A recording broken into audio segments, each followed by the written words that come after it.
10 diz assim: um ponto pode pertencer simultaneamente, ou seja, ao mesmo tempo, a duas equações do primeiro grau com duas incógnitas. Então, nós temos duas equações, né, com x e y cada uma, e um ponto que faça parte das duas ao mesmo tempo. Em caso afirmativo, dê um exemplo. Então, vamos lá. Toda reta, né, vocês já devem ter visto isso lá desde o 6º ano, quando vocês viram as definições do início de geometria. Toda reta tem que ser formada por pelo menos 2 pontos. Então, se eu tenho um ponto aqui, eu preciso saber aonde está o outro ponto para me dar a direção da reta. Se o ponto está aqui para a reta ser aqui, ou se o ponto está aqui para a reta ser aqui, se o ponto está aqui para a reta ser aqui, ou seja, a partir de 2 pontos, pelo menos, podem ser 3, 4, 5, pode ser infinitos pontos. Mas a gente precisa de pelo menos 2 para poder formar uma reta, para dar a direção da reta pra gente. Então, por exemplo, se eu tenho essa reta que passa por esse ponto, nossa, ficou bem em cima do ponto. Eu posso ter também essa reta aqui que passa em cima do mesmo ponto.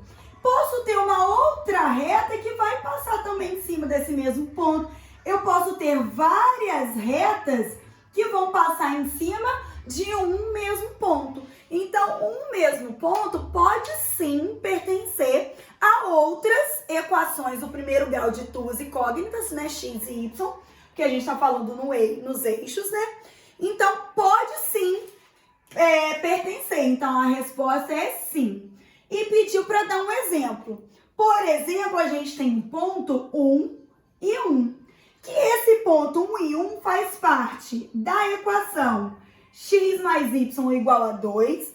E ele também faz parte da equação 2x menos y igual a 1. Por quê? Se eu substituir x no lugar de x e y no lugar de y, a gente encontra uma igualdade verdadeira. Aqui x vale 1. Aqui também y vale 1, né? X e y. 1 mais 1 vai dar 2. Então, a gente chega a uma igualdade verdadeira, que 2 é igual a 2. Só que esse mesmo ponto 1 e 1, ele também vai chegar a uma igualdade verdadeira nessa equação. Se eu fizer 2 vezes o valor de x, que é 1, vai dar 2. Menos o y, que é 1, 2 menos 1 vai dar 1. 1 igual a 1, também é uma igualdade verdadeira. Então, a gente tem um exemplo desse ponto que pertence a essas duas retas simultaneamente, ou seja, ao mesmo tempo. Agora, na questão 11, é muito parecida com a questão que a gente fez antes, a quantidade de notas de 10 e de 20 na aula anterior. Gabriel gastou R$ 43 na feira perto de sua casa, comprando determinada quantidade de melões e maçãs. E, né, a quantidade em quilos. O preço do quilo do melão é R$18.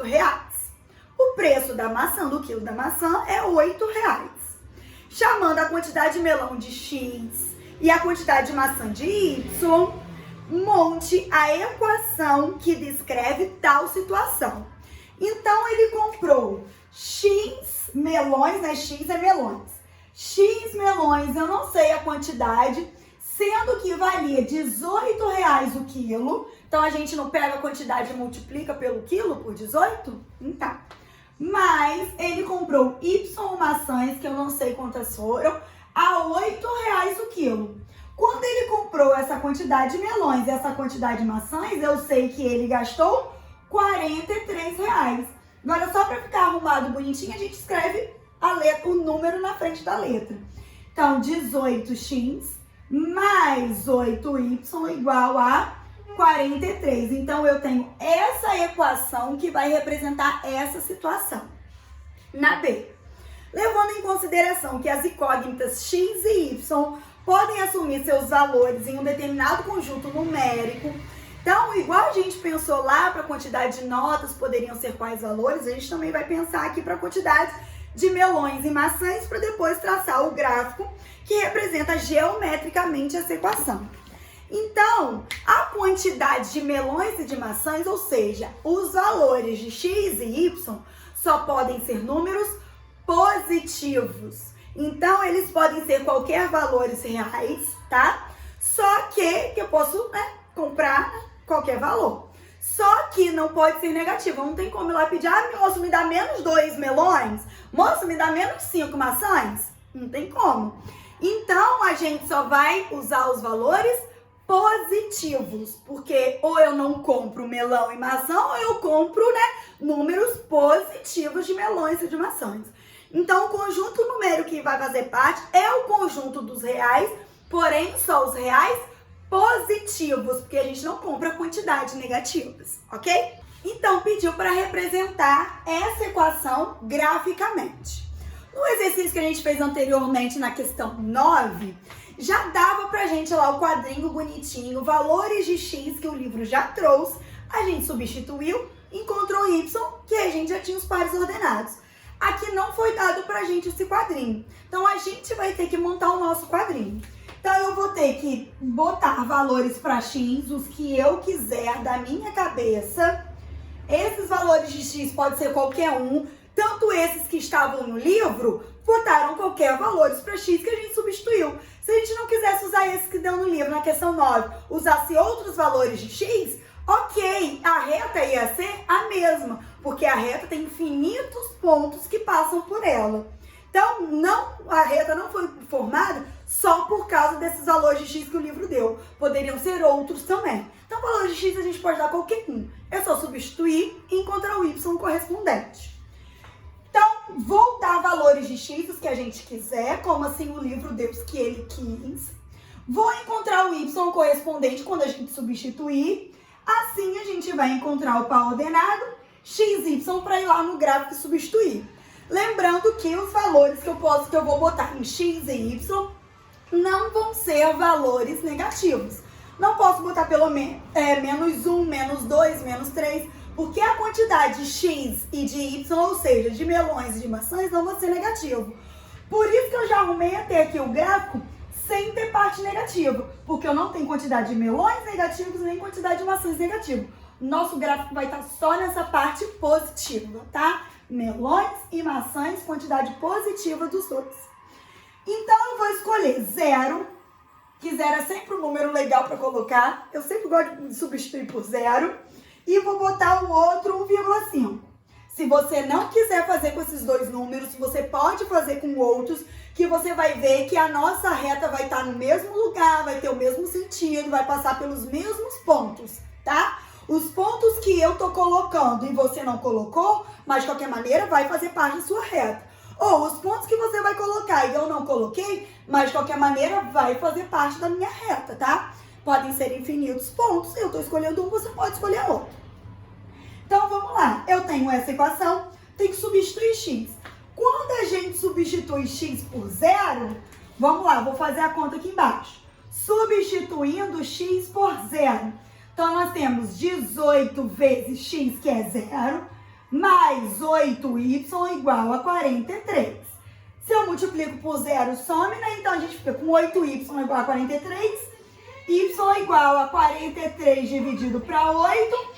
Então, nós vamos ter que 43 dividido para 8, que vai dar aproximadamente 5,4.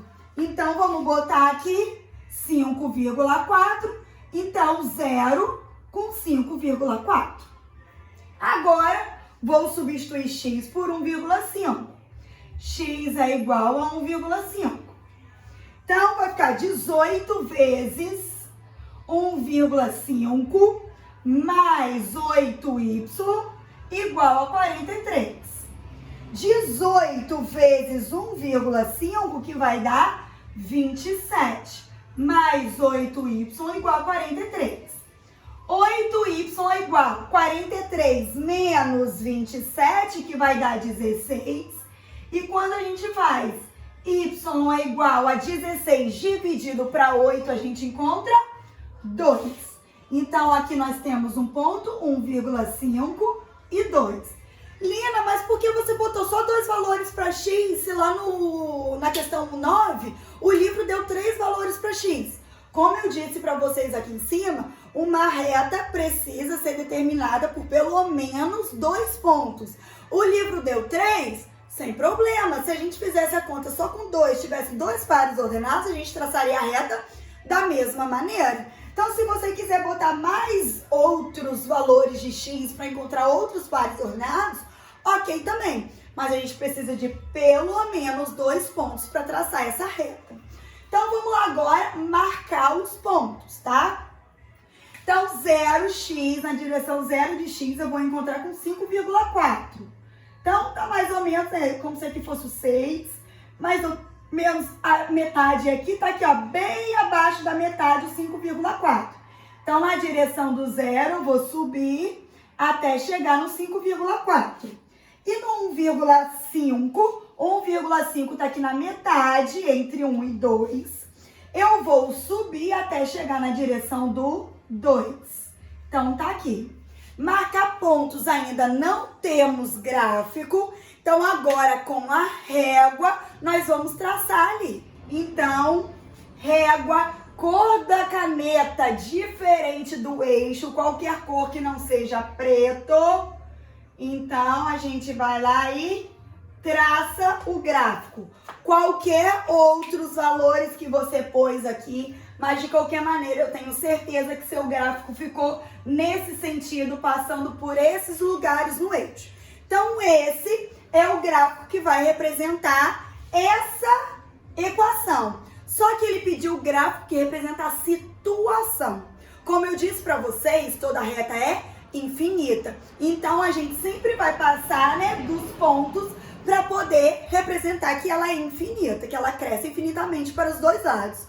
Só que essa equação aqui não é uma equação qualquer, ela não está solta no exercício, assim como estava na questão 9. Deu a equação e para representar. Essa equação está fazendo parte de uma situação. E nós vimos que para essa situação, os valores de x e y não podem ser negativos.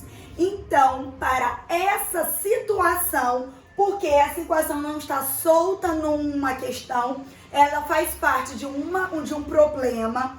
Então, nesse problema que nós estamos resolvendo, essa situação, os valores só podem ser positivos. Então, essa reta tem que começar aqui e ela tem que terminar aqui. Porque se eu continuo com ela aqui para cima, os valores que eu continuo com ela aqui para cima vêm batendo nos valores negativos de x. E não é o que acontece nesse problema. Se eu continuo com ela aqui para baixo, os valores daqui vão bater aonde? Aqui nos valores negativos de y. E é o que não acontece nessa situação. Então, especificamente para uma situação em que os valores de x e y não podem ser negativos, o gráfico começa e termina aqui, envolvendo só os valores positivos e negativos de y, que não é o caso de quando apresenta uma equação qualquer que ela está solta numa questão sem estar envolvida numa situação. Vamos encerrar agora essa parada obrigatória, questão 12 na página 68. As grandezas x e y são diretamente proporcionais e estão representadas no gráfico a seguir. Então, a gente tem aqui, ó, x e y são diretamente proporcionais. Lembra quando nós vimos sobre grandezas diretamente proporcionais? A gente sabe que elas são diretamente proporcionais quando a divisão entre elas vai dar sempre o mesmo resultado. Então, se eu dividir 2,5 por 1, eu vou encontrar 2,5, que é o mesmo resultado se eu dividir 7,5 por 3, também encontro 2,5. Se eu dividir 10 por 4, também vou encontrar 2,5. Aqui no caso, eu estou fazendo na ordem dividindo y por x. Se você dividir x por y, não vai encontrar o valor de 2,5, mas vai encontrar o mesmo resultado em todos eles. X dividido para y vai encontrar o resultado que vai ser o mesmo de 3 dividido para 7,5, que vai ser o mesmo resultado de 4 dividido para 10, tá? Vai encontrar o mesmo resultado para os três, ok? Então, lembrando que as grandezas diretamente proporcionais, quando a divisão entre elas dá sempre o mesmo resultado. Sendo assim, na letra A, pede, determine o valor de y quando x é igual a 10. A gente sabe que quando a gente está dividindo y por x, a gente tem que encontrar o valor de 2,5. Quer saber qual é o valor de y para quando x for 10? O 10 que está aqui dividindo, ele vai trocar de membro, multiplicando. Então, y é igual a 2,5 vezes 10. Então, a gente encontra que y vai ser 25. Então, para quando o x for 10, vamos ter diretamente proporcional um valor de y valendo 25. E na B, determine o valor da constante de proporcionalidade entre y e x nessa ordem. Então, dividindo y por x nessa ordem, foi o que a gente já fez desde o início. Se você fez x por y, usou a letra A fazendo x por y, também encontrou o mesmo resultado, 25, só que agora ele pediu para trocar. Você vai ter que seguir a ordem y por x. E nós já encontramos que quando a gente divide y por x, vamos encontrar o valor 2,5 para ser a constante de proporcionalidade entre essas grandezas que são diretamente proporcionais.